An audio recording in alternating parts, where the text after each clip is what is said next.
So they do the wrong thing, but they cannot see it anymore. So this kind of idea is not new. As a student in philosophy, I stumbled over this idea when reading Hannah Arendt's book Eichmann in Jerusalem, where she analyzes this bureaucrat as officer Eichmann, who organized the Holocaust, as a boring average bureaucrat.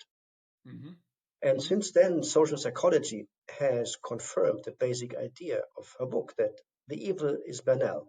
It doesn't need evil people. It can be done by ordinary people. So that the idea is not new. Why it is more urgent today is maybe that some key drivers of scandals, of moral collapse of organizations have become more sharp. Think about one of the forces that drive them in our model, which is ideology. Shareholder value ideology is more and more pressuring companies to look less and less for long-term impact of what they do. This is the Future Ready Advisor, a show about transforming your financial advisory practice. I'm your host, Sam Sivarajan, a wealth management consultant, behavioral scientist, and keynote speaker. In this podcast, I dive deep into the real challenges advisors face and bring you insightful conversations with top industry experts. Together, we'll explore practical strategies grounded in behavioral science to help you better serve your clients, optimize your time, and build a future-ready practice. Hi, everyone. I'm your host, Sam Sivarajan. Welcome to the Future Ready Advisor. Today's guest is Guido Palazzo, professor of business ethics at the University of Lausanne, Switzerland, and the author of the thought-provoking new book, The Dark Pattern. Guido is one of the world's leading voices on ethical behavior in business, why good people end up making bad decisions, and how organizations can design systems that support moral judgment rather than undermine it. Our conversation today goes beyond compliance checklists or obvious misconduct. It's about how the context we operate in, deadlines, incentives, culture, can invisibly distort decision-making. For financial advisors and executives, where trust is the currency and judgment is key, this conversation couldn't be more relevant. Guido, welcome to the show. Thanks for having me, Sam. I'm looking forward to this conversation. As I said, it's very timely given the context, as we say, of the world events. But maybe perhaps let's begin with your story. You didn't start out as an ethicist. What drew you into the world of organizational ethics and ultimately inspired you to write The Dark Pattern? Well, I have studied business, and I studied business like many people without really knowing why I studied business. I wanted to be an archaeologist and historian, but there were no jobs in that domain, so I studied business. But luckily, as I was studying, I could take some courses in the philosophy faculty as electives in my business studies, and that's where I fell in love with philosophy. I finished my business studies by doing the exams based on the notes of my friends, and I went to all these seminars on Aristotle and John Rawls and Habermas. I was inspired by philosophy, and I wrote my PhD in political philosophy. And that is where business came back into the game, because I started to work on the impact of globalization on democracy and realized that we suddenly, that was the 1990s, early 2000s, we had these multinational companies, but we didn't have a multinational government. So there was this vacuum opening up in which all kind of human rights abuses occurred in the supply chains that produced for Western countries. And there was no one reflecting on these human rights violations, because business ethicists still thought that we are in a kind of nation-state system and companies would follow the rules. So I wrote my thesis on the responsibility of companies in this globalizing world. And that is how I entered into this world of ethics. Over time, I shifted my interest to analyzing scandals. Remember Enron, the first big scandal in this new economy age in the early 2000s. And since then, I've followed the scandals of companies around the world and analyzed them. And wrote finally this book, The Dark Pattern, with my colleague Ulrich Hofrage on why these things happen. And unfortunately, it seems that you have lots of raw material for your books and no end of new material coming up, etc. Luckily for me. And unluckily for us. So maybe this answers my question then, but why do you believe this book and this message are especially relevant today? I want to take it from just purely the business context, but perhaps to expand it to more broadly society itself. But the idea of the book, which is most of the time when bad things are done in organizations, it's not bad people doing it, but good people who are somehow in a high pressure context that distorts their perception of reality. So they do the wrong thing, but they cannot see it anymore. So this kind of idea is not new. As a student in philosophy, I stumbled over this idea when reading Hannah Arendt's book Eichmann in Jerusalem, where she analyzes this bureaucrat as officer Eichmann, who organized the Holocaust, as a boring average bureaucrat. And since then, social psychology has confirmed the basic idea of her book that the evil is banal. It doesn't need evil people. It can be done by ordinary people. So that the idea is not new. Why it is more urgent today is maybe that some key drivers of scandals, of moral collapse of organizations have become more sharp. Think about one of the forces that drive them in our model, which is ideology. Shareholder value ideology is more and more pressuring companies to look less and less for long-term impact of what they do. We focus a bit here on the financial industry, but that's exactly where these things emerge and then have an impact on all other industries. Today you get fired as a CEO if you make profit, but not enough. Shares are traded in fragments of seconds. So this world in which decisions are ever more abstract and ever shorter in time consideration drive a lot of these scandals. Many scandals just start on spreadsheets. There are software engineers or traders or people who just don't think about consequences when they make their decisions. Is that a form of tunnel vision, you mean? That they're seeing not the downstream consequences of their decisions, or they're so focused on whether it's incentives or recognition, et cetera, that they've turned blind to the impact on other stakeholders, for instance? I guess the idea that we use in the book, and we have developed before that, the idea of ethical blindness, so the inability to see that what you do is wrong temporarily, not forever, but just in this moment when you make the decision, that is the result of a tunnel vision. And that tunnel vision is created through a strong context in which managers make decisions. And this context is what we spell out in 9 building blocks, which then we call the dark pattern. Just to give you 2 or maybe 3 elements that create this tunnel vision, you give people incentives. And then they focus on those incentives. The 2 KPIs at Boeing when they built the 737 MAX was speed and cost. So the engineers were supposed to develop the airplane as fast and as cheap as possible. Boeing was firing engineers for not cutting costs fast enough. So that the incentives create a tunnel vision. Then you give people, that's another element of the dark pattern, you give them goals they cannot achieve, totally unrealistic goals, which then creates this pressure of always running behind what you cannot achieve. And then you add, third element of the pattern, toxic leadership. So you have a terror regime, you have fear. You know that if you don't achieve those goals, something terrible will happen to you. The tunnel vision, in the end, that you don't see the ethics anymore.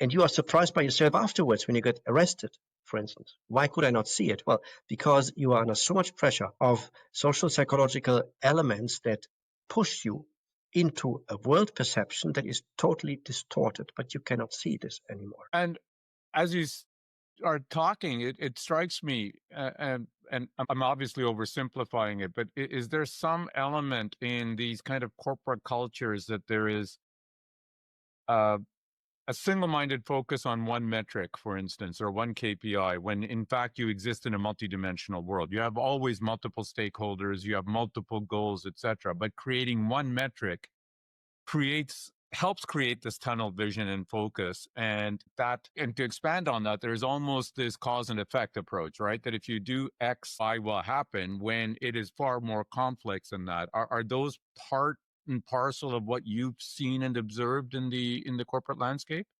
Absolutely. And you can look at this from 2 levels. First, the organizational level, where you have this maybe too narrow incentive. Think about the collapse of Credit Suisse.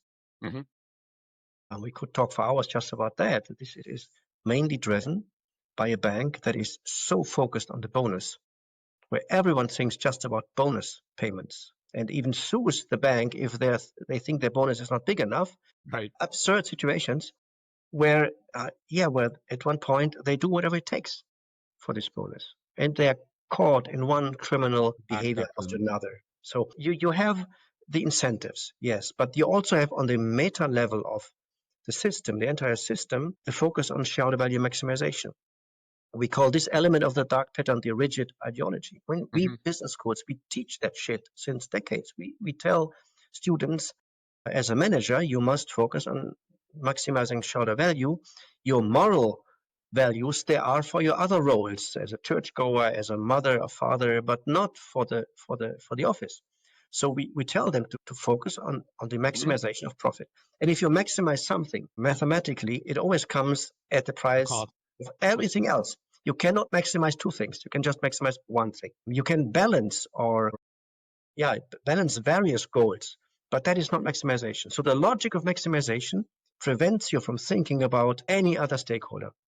And that is what we see in these companies that have a scandal. They are too focused on the share value.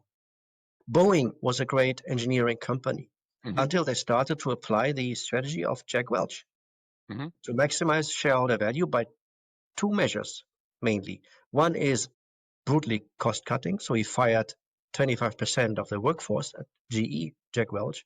And when one of his team members became CEO at Boeing, that he did the same. He fired 25% of the workforce in 4 years. That's one thing. And you buy back your own shares. That increases the share price without any kind of substance behind it. Just because there are fewer shares around now. So if you do this over the years, your share value goes up and up and up. You stop being an engineering company at one point. And you might not even see that this point has been transgressed, this red line where what you produce is no longer good quality because you're so focused on just one thing, shareholder Until value it's too late, maximization. of course, right?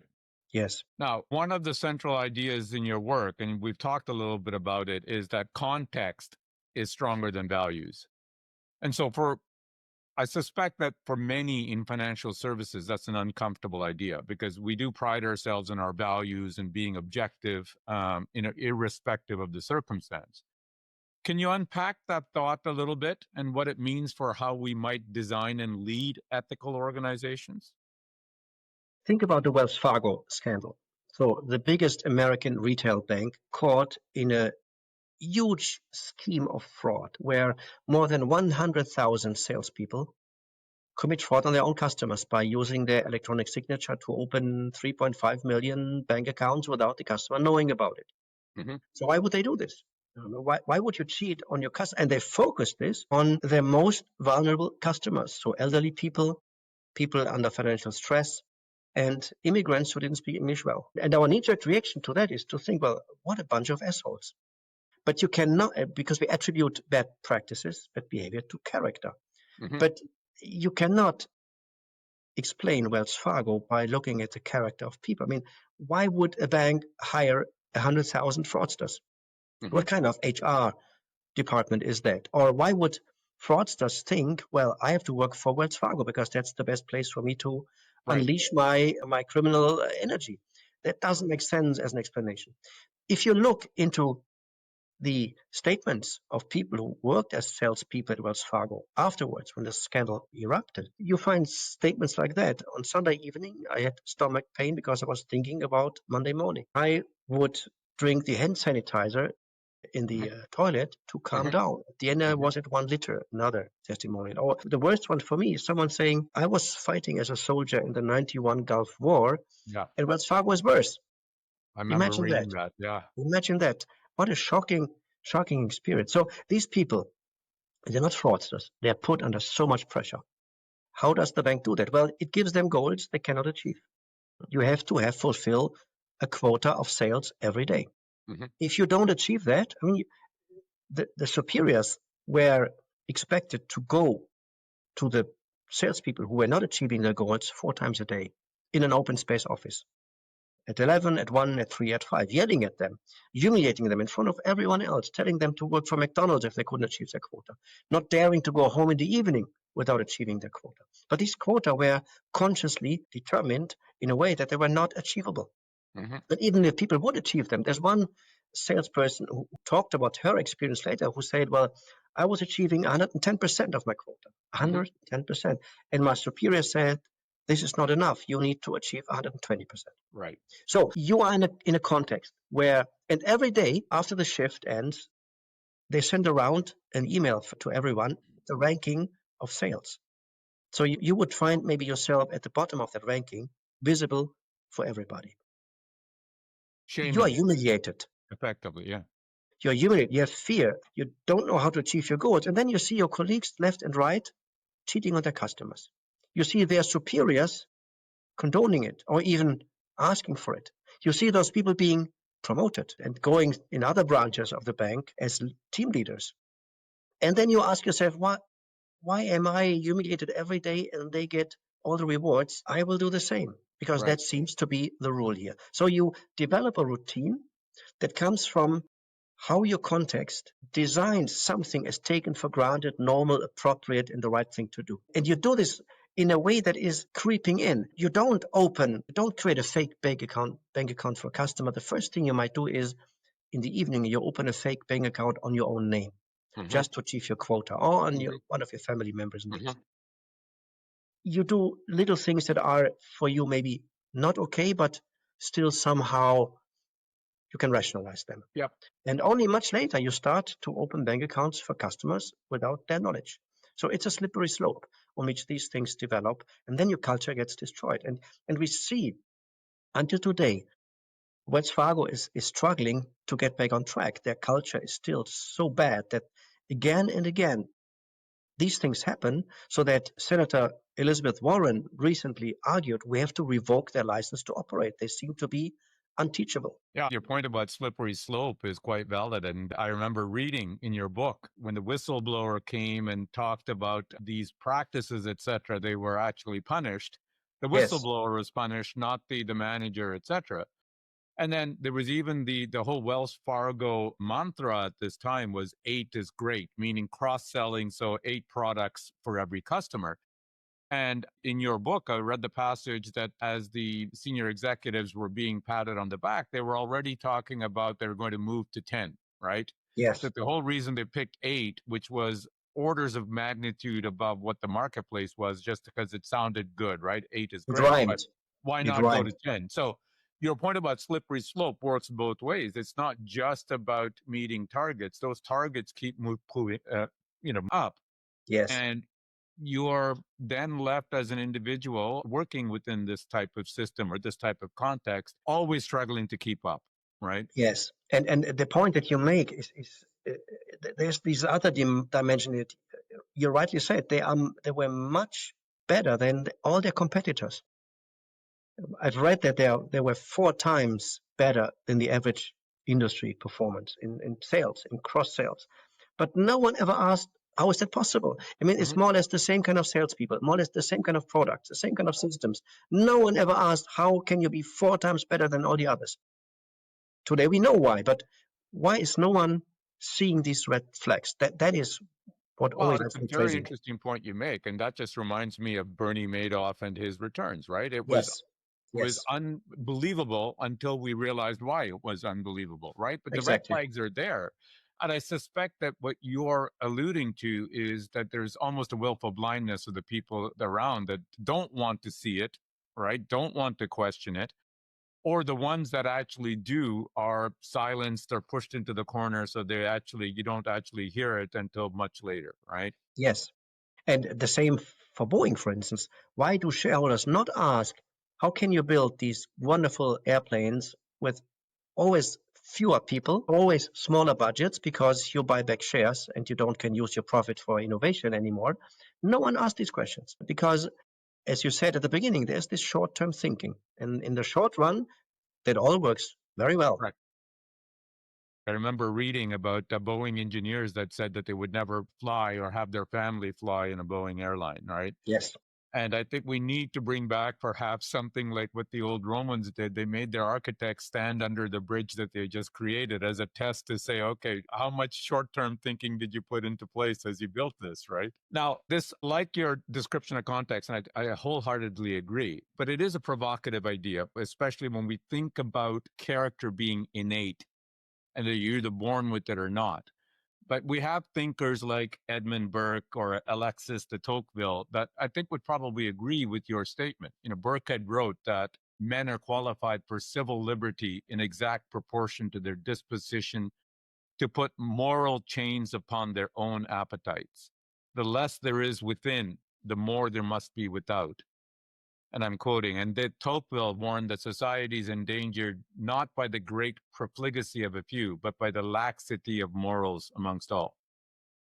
So what do these ideas tell us about the importance of internal restraint, of culture, habit, and moral discipline in building systems that don't rely solely on external enforcement? You talked a little bit about building moral strength, et cetera. So how do leaders, especially in high trust sectors like financial services, shape environments that encourage this kind of inner ethical strength, that it's not a mindset that if the rules don't say I forbid it, then I can do it kind of mindset? Both these philosophers lived in a time where de Tocqueville wrote about this in detail, where civil society was super strong, very vibrant, where people were doing a lot of things together, where they shared a lot of habits and routines and beliefs.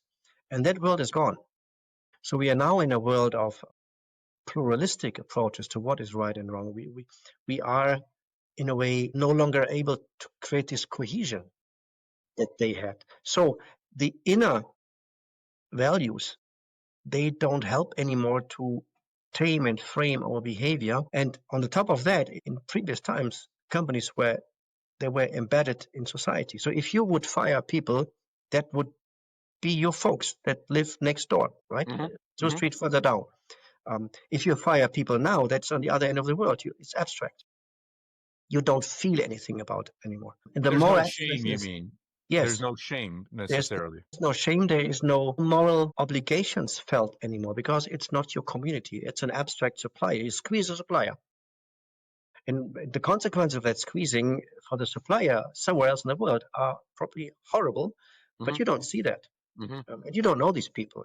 And therefore you don't care. So you have more and more transactional way of dealing with each other that drives disengagement, moral disengagement in your decisions. You just don't care. You cannot develop these feelings that create this obligation towards your fellow human beings. So that's one thing. And if you have that kind of organizational culture, well, then people are just fighting for themselves. Think about Lehman Brothers, the only bank that went bankrupt in the financial crisis. And as we know today, they went bankrupt because they took too high risks. Richard Fuld, the CEO, was leading the company like a general with a war language. He would tell his traders, cut the throat of your enemy. And the enemy was not JP Morgan or Goldman Sachs. The enemy was the trader next door.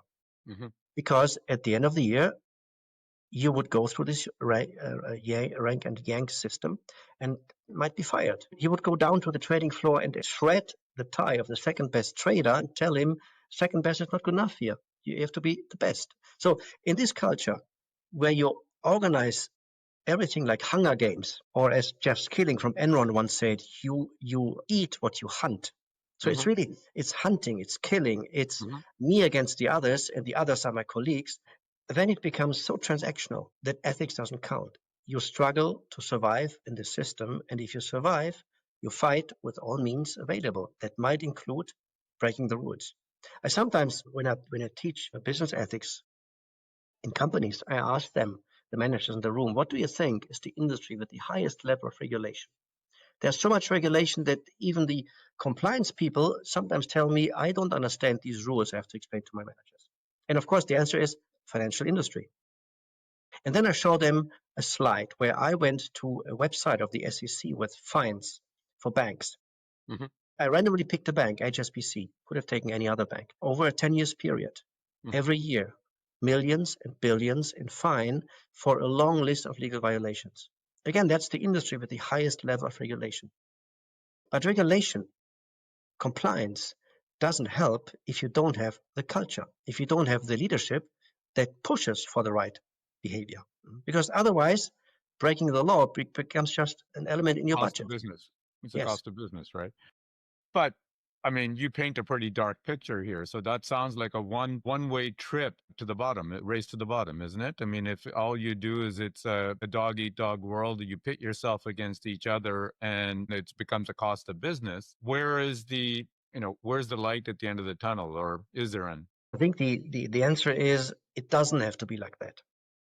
We can have successful organizations, we can be successful leaders without being total assholes, without not caring about the world, without organizing our teams like Hunger Games. It is possible to lead otherwise. And maybe we business school professors have to do some soul searching, because we teach these things. We teach the world is a jungle. We teach competition. If you study business, you learn about Michael Porter's 5 forces, which is Right. just the idea that a company is surrounded by enemies and you fight back against them. So that is how we teach them. You cannot trust other people. That's why we need all these governance structures. Humans are opportunistic. We teach these things, and then these young people go out in the world and manage like that. It's a self-fulfilling prophecy. We don't teach cooperation in business schools. As far as I know, I don't know any course in my own school about cooperation. We teach competition. We teach home economicus. And that leads to a distorted view of what managers are supposed to do. And then add to that our very strange idea about innovation that we see now unfolding in Silicon Valley. This idea that innovation means disruption. Mm-hmm. In order to advance with new ideas, you must smash everything. Mm-hmm. If you don't break things, you don't move fast enough. That is Mark Zuckerberg. Mm-hmm. We smash everything, and that is how we bring the new into the world, which is total nonsense, because innovation is a social process.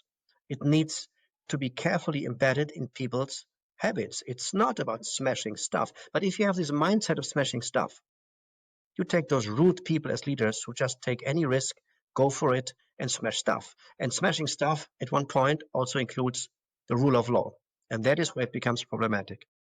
Wow. And we see that now, right? And this is all kind of coming to roost. I mean, we're living in a time of social media virality, performance culture, an obsession with visibility, tied to what you're talking about, this idea that we have to break with the past, we have to smash everything. Success, this is the way that we're defining success as individuals, as companies. I mean, we're celebrating this kind of language, right, as success.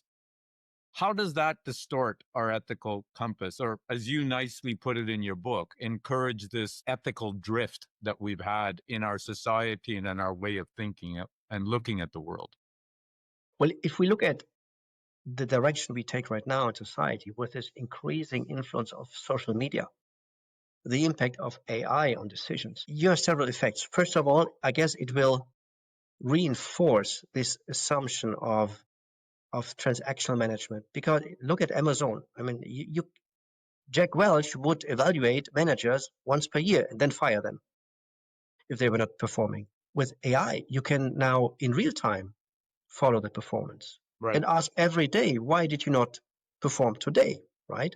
So you are under the constant pressure of always working to the limit. If you're a worker in the warehouse of Amazon, you have an armrest that in real time guides you through this place and calculates in seconds how much time you should need to fill a basket. And if you stand in the corner for 3 seconds longer than the system tells you, then you are asked why. Right? So it's a kind of Taylorism 2.0 that we develop now in terms of how we manage humans on all levels, managers, workers. So I would think it would be more of what I just described. We measure, we select, we kick out based on all these numbers that give us a fake illusion of objectivity. And then you have the social media impact as a second driver, where in some new industries like the AI business or the crypto business, success depends on how visible and celebrated you are on social media. But the more you are celebrated, the more you must promise stuff, the higher the pressure to deliver. Because in all these scandals, there's one thing that always happens. I mean, because the dark pattern you can probably find in many companies, but not all of them have a scandal. When does the scandal happen? Well, if they can no longer continue their success story, something is stuck, but they cannot say it because there's a climate of fear. You have to do something about it. So you find solutions. And the more you present yourself as this superstar in social media with your new crypto thing or whatever it is, the higher the pressure to deliver. If you cannot deliver anymore, the fall is much faster. So you must deliver.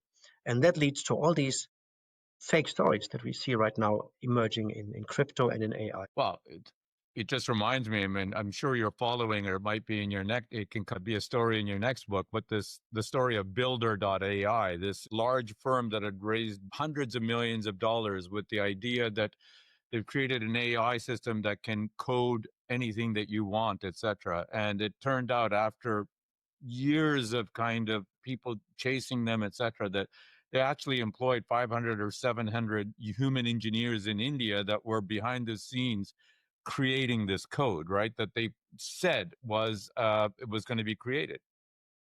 So I think your point is that eventually it catches up, and perhaps that is an element of the dark pattern that you're talking about, and it's in your book that we talk about Theranos or others, that maybe the original intention is there's a belief that we will have this product or we will have it there, but today it's not. But so we're going to kind of blur the lines a little bit and do this fudging as a temporary measure, and then what becomes temporary becomes permanent, and then you can't get yourself out of it.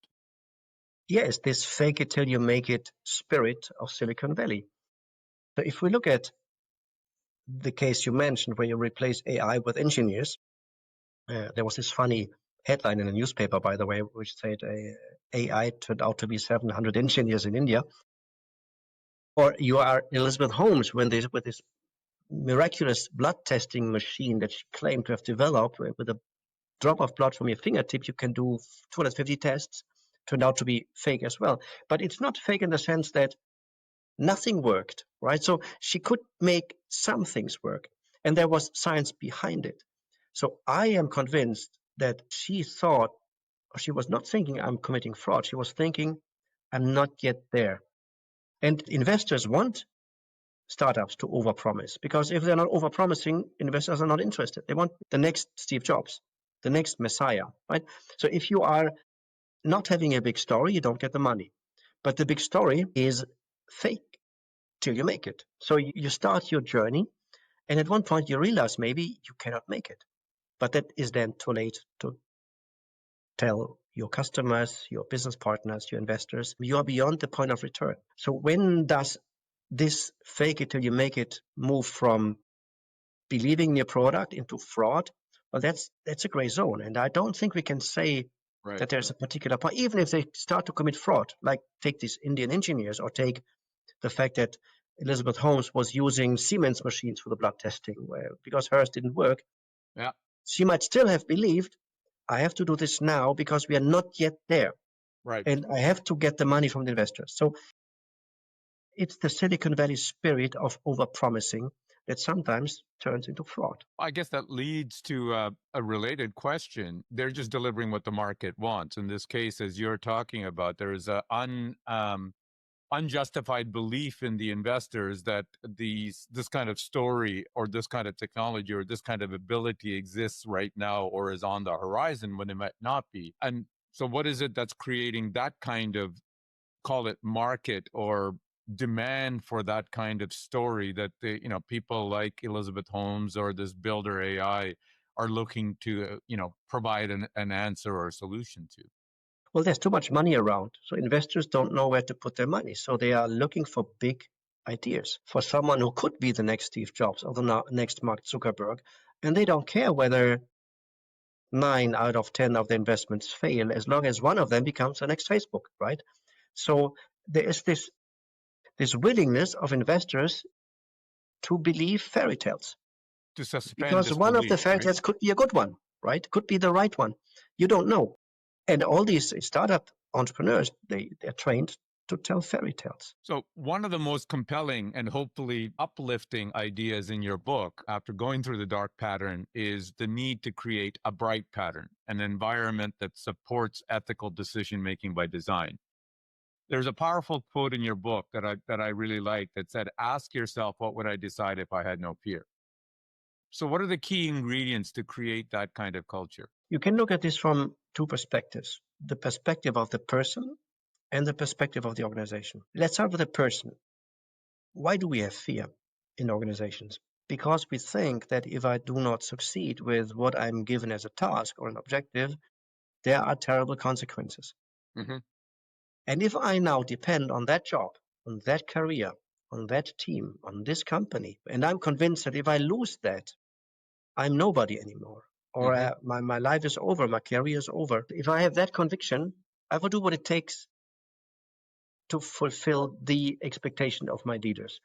One of the main reasons people advance after they have been caught in scandals afterwards, when they are asked about it, they very often say, I thought I had no choice.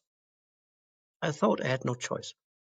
If you depend on this one thing and you have no choice, of course, your fear to lose it is huge. Mm-hmm. But if I have the freedom to choose, if I can move out of this company, just can walk away and do something else, then you cannot yell at me and threaten me Mm-hmm. and use me as a leader, because I can walk away. That's so important. And in the most extreme cases that I we investigate in the book, the France Telecom case, where almost 100 people killed themselves in a horrible change management process, these people were pushed to a point where they thought, well, if I lose that job, Mm-hmm.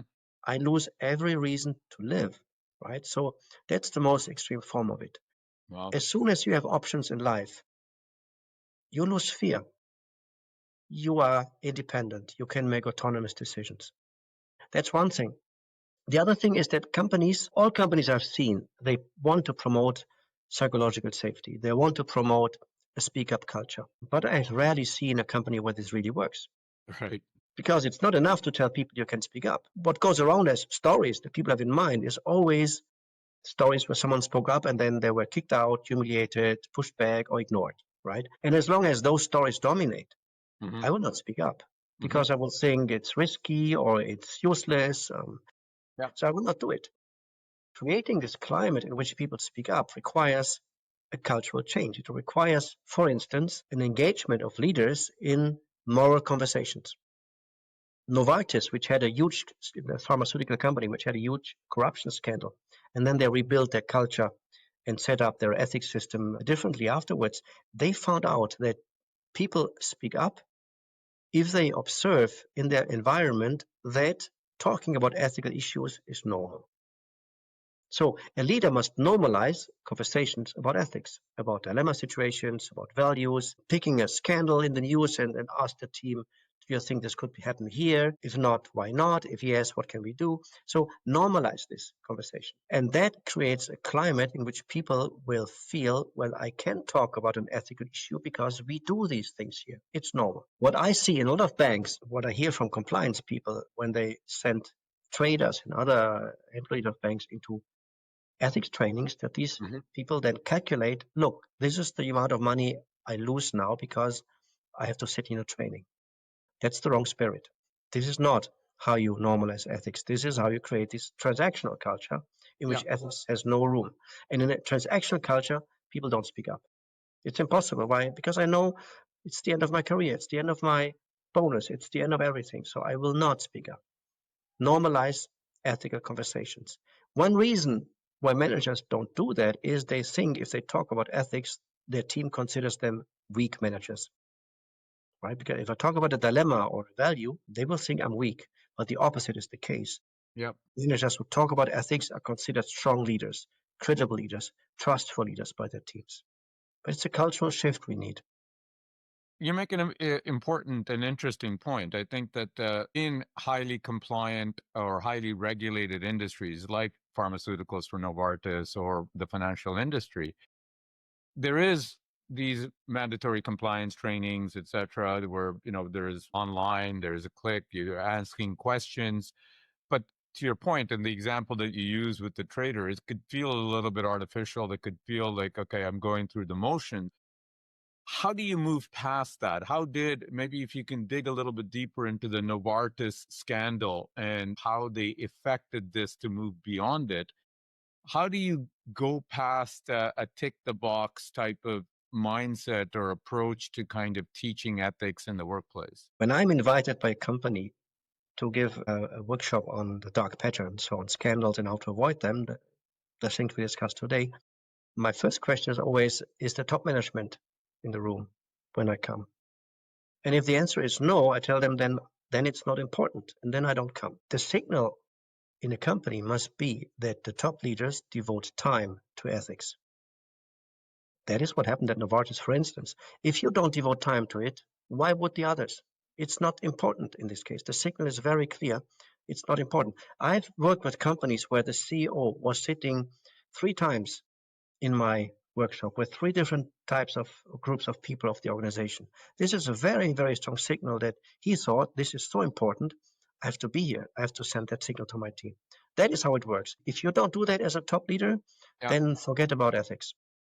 Can you share the story from your book where you were talking about being in one of these events and that they were recognizing one of their top salesmen and what you had said and what happened? Because I think that illustrates your point quite vividly. I was once invited to do an ethics workshop for a big pharmaceutical company, and I was given the afternoon of the first day. And in the morning of that training day or the strategy meeting day, they were giving awards to their best salespeople. And when the best salesman of the year went on stage, the compliance people next to me got nervous. And I asked them, what's wrong?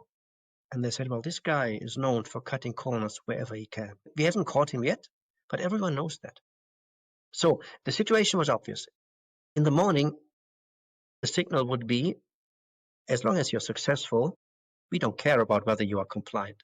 In the afternoon, I would talk about ethics and the importance of values and blah blah.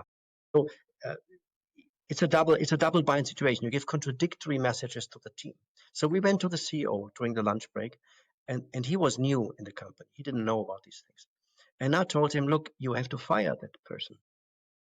Because if you don't, you send a very clear message. In both cases, you send a very clear message. But if you don't fire the person, the message you send is, as long as you are successful, you have more leeway with regards to compliance. And he fired the guy 2 weeks later. So for me, this is always this, it's a test, right? Do you fire your best salesperson because of ethics? If you don't, well, that's also a message. But if you do, it's very clear that you send the message to your team, I want you to be successful, but not at any price. Well, and to your point, it's a very powerful message, a message that cannot be achieved by sending them to monthly or quarterly compliance courses and ethics training, because as you say, there's an unwritten understanding that what is said and what is done are two different things. In this case, in the example that you cite, there's a clear alignment between walking the talk, right? Instead of Yes. simply saying, nudge, nudge, wink, wink, ethics are important, but so are sales, right? And there's this not funny, but this interesting story about Credit Suisse where some top leaders were caught having the secretary doing their obligatory compliance online training for them. So it's, of course, it's not allowed, but that's a sign of the culture. It's a sign of the culture. So Guido, many of our listeners are senior financial advisors or financial executives who built successful practices or businesses. What practical steps can you suggest that they take to reinforce ethical habits, not just for themselves, but perhaps across their teams? As I said, the first thing is develop this climate where it is normal to speak about ethics. And you do this by you as the top leader being the one who starts and does this regularly and encourages the others to do the same. Then celebrate people who speak up. Tell everyone how tough that was to be confronted with this difficult problem that the person brought to you and how important it was that the person did it. Celebrate it. Create the stories that go around that everyone knows I can go to this person and speak up. It's safe and they will do something about it. Then create a culture in which people do not fight but collaborate. Allyship, right? If you want to speak up, if you are harassed, your colleagues should stand up for you and support you. That is the culture we need. If you do these things, you are the one set the tone on ethics. You celebrate the people who speak up. You promote allyship in the organization as an important cultural feature.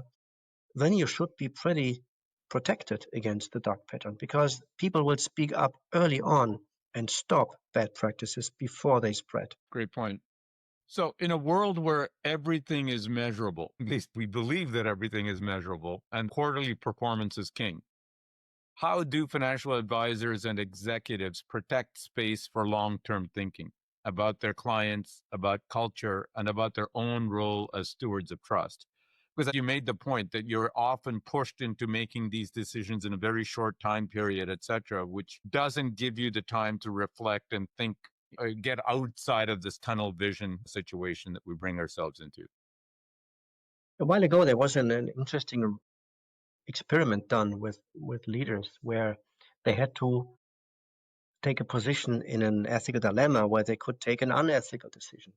And there were two groups. One was doing this under time pressure, and one was doing it with time. And people doing it with time made less unethical decisions than those under time pressure. What I think is super important, if you want to be a leader who leads with integrity, you need to take the time for these topics. Even if you can calculate how much money you lose by not trading at that moment or whatever it is you do, take the time to think about these things for yourself and share with the others these topics. Read as if your life would depend on reading good books, because that is the foundation for not being too narrow and develop the tunnel vision. Now, on those lines, and to broaden the scope a little bit of our discussion, and if you permit me a moment of philosophical reflection. So, the historian Livy reportedly once reflected on Rome's decline, writing that Rome was originally, when it was poor and small, a unique example of austere virtue. Then it corrupted, it spoiled, it rotted itself by all devices. So little by little, we've been brought into the present condition in which we're able neither to endure the evils from which we suffer, nor the remedies we need to cure them. Now, that feels eerily relevant to today. I mean, whether it's the business environment or a broader social environment. So are we too in a moment where we can't endure either the status quo or the changes required to fix it? And how do you interpret that tension, and what's the ethical path forward? You can think about this again on the level of the organization and the level of the system. To give you an illustration on the organizational level, think about Dieselgate. So this Volkswagen scandal where they manipulated the car software to imitate compliance with US law on diesel emissions. What we very often do not know or read about in the news is that this software was not written by Volkswagen, it was written by the supplier Bosch. And at Bosch, there were hundreds of software engineers filling in a spreadsheet with more than 7,000 entry points. And they were working on their little things. And after 1 year, they realized what we do is illegal when they looked at the whole. So they had a choice to make. But the choice is terrible. And it's exactly going in the direction of what Livius said about Rome. If you talk about it, you're doomed. If you not talk about it, you're doomed. So yeah, there's no way out. You cannot go to the public and say we have done something illegal. So what we normally do in this situation where the old habits and the new solutions are contrasting, we continue with the routines. And we hope that no one will find it out. No one will see it. On the system level, you have the same. I mean, we are destroying the planet through overconsumption. That is the main driver of the ecological crisis. But what happens in an economic crisis? What happened after September 11?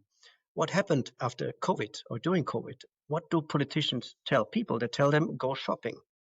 Because in the short run, we must keep the machine going. Otherwise, we are in a deep crisis. But this short-term solution accelerates the long-term problems. Right. The overconsumption will accelerate the fall of the whole system. So we are again in the situation where we know we have to stop what we do, but we also know we cannot. So that's Livius. And in the end, the system collapses. So I hope we will not end up like the Roman system, the Roman Empire. We will find this moment of where we leave the wheel and reinvent our societies. Look, and part of it is that we have to have discussions like this and more. There is almost this implicit faith and hope that somehow technology is going to solve this. And the technology doesn't exist today. But in my mind, we use it as an excuse to not change our behavior today. right? Right. Because somewhere, sometime down the future, with an unknown technology, that is going to solve all our problems. And look, it might, but that seems rather ludicrous for us to say we'll take that chance when that may not actually pan out, right? Techno-utopianism is a very dangerous bet. Yes. Now that we had our moment of reflection, let's bring this back to the individual and today. So, for financial advisors, CEOs, or simply citizens trying to do the right thing in a system that often nudges the other way, what practices or questions can help them stay morally grounded? I mean, how do we resist this ethical drift when the current is so strong? Well, you can summarize the way we should lead in one short sentence. And that sentence is do no harm, take no shit. So do no harm through your decisions and do not accept that others impose on you decisions that are unethical or illegal. And do not impose on your team the same. So if you stay aware for the ethical dimension of your decisions, you have done already a great job. Do not consider leadership a kind of transactional thing that you measure in achievements and quota and success and bonus, and that is not leadership. No, I like that. And to add to that, you said something earlier about fear is created in the absence of choices. And so if you are leading or if you're making decisions where at every instant that you have to make a decision, there's choices that you've opened up, that you don't narrow down the decision frame into as narrow as possible. You open yourself up to options and choices, and as a result, reduce the likelihood of fear and increase the likelihood of making better ethical decisions. Right. Finally, Guido, if you had one message for financial professionals, especially those in leadership positions who want to lead with integrity, even in complex environments, is there a message that you would give them? I would invite them to watch a movie, and that movie is The Devil's Advocate. I've watched this movie, I guess, 15 times because I show it to my students every year. And whenever I show it, I look forward to the next time. Without spoiling it, it's the story of a lawyer who is defending a school teacher who has harassed a little girl. And at one point during the trial, he realizes that the guy is guilty. So he goes to the bathroom, he asks for a break, he goes to the bathroom, and he looks into the mirror. And in the mirror, he sees his future. So he sees his future. What would happen if I now defend the guy and help him to escape a punishment? And he sees himself rising in the ranks of a famous law firm in New York, making one more compromise after another by destroying his relationship with his girlfriend and his morality in the end. And he sees this in the mirror. So the whole film, sorry for the spoiler, the whole film is just an imagination of the guy in a bathroom. And when he sees his future, he goes back and says, I cannot defend my client anymore. So he understands that the first step will lead to terrible consequence because the next step will be easier. Like Clayton Christensen, the Harvard professor, once said, it's easier to stick 100% to your values than 98%, because every small compromise makes the next one creep in much easier. So that would be my recommendation. That's very powerful. And I remember the movie. Now I have to go watch it again. Guido, this has been a very interesting and engaging discussion. We're now coming to the end of our podcast. So we're going to shift into rapid fire questions that I ask all my guests. So if you're ready, number one, what is one leadership lesson you've learned that still guides your work today? If you want your people to speak up to you, speak up to your own leaders. That's very powerful. Number two, what advice would you offer to advisors or leaders trying to build more values-based practices? Ethics is a muscle. That's what Aristotle said. If you don't use it, it gets weak. So use it. I love that. That's great. And finally, so one book, thinker, or idea that's influenced your own ethical outlook. Hannah Arendt, I would recommend her book, Adolf Eichmann, Eichmann in Jerusalem. Very powerful book. Guido, thank you for such an insightful and timely conversation. If our listeners want to learn more about your work, or pick up the dark pattern, where should they go? You can buy it everywhere in Europe and in the USA, in every bookshop. I always tell people, check it out on Amazon, but buy it in your local bookshop. Perfect. Guido, thank you again for joining us today on the Future Ready Advisor. Thanks for having me.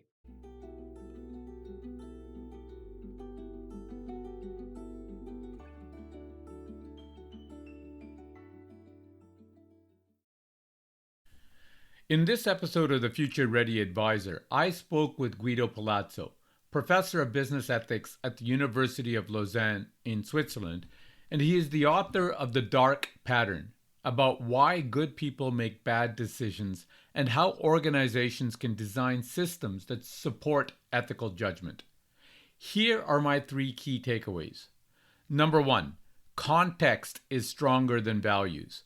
Guido's research reveals that most corporate scandals aren't caused by bad people, but by good people operating in toxic environments that create ethical blindness. Whether it's Wells Fargo's impossible sales quotas or Boeing's relentless cost-cutting, organizational pressure can distort perception so completely that ethical violations feel not just justified, but necessary.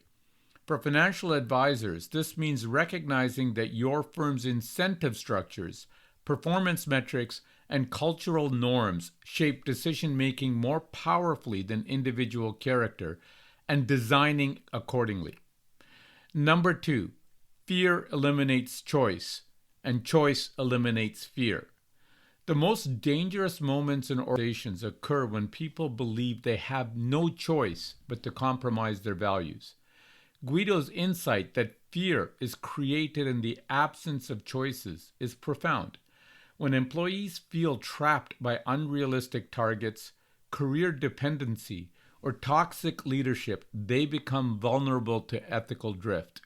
Leaders who want to build integrity must create psychological safety and multiple pathways for success, ensuring their teams never feel cornered into compromising their principles. Number 3, normalizing ethical conversations. Moving beyond compliance checkboxes requires leaders who actively discuss ethical dilemmas in regular team meetings, celebrating those who speak up about concerns, and demonstrating through their actions, and not just policies, that integrity matters.